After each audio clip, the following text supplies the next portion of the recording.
Dads and daughters hit the dance floor while moms and sons played superheroes and villains Saturday night in Moses Lake. The Moses Lake Choral Boosters hosted their 8th annual Daddy-Daughter Dance in the Moses Lake High School Commons and their 4th annual Mother-Son Fun Night in the gym. Moms and sons, dressed in their best superhero outfits, enjoyed an array of activities from arts and crafts to bouncy houses, slides, carnival games, and an obstacle course where kids had the chance to take on their favorite villains and smash through a brick wall created with cardboard boxes.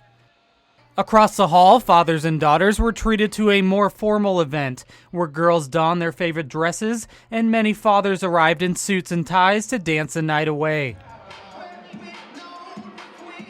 Choir students helped set up and run both events and dressed up as princesses and superheroes.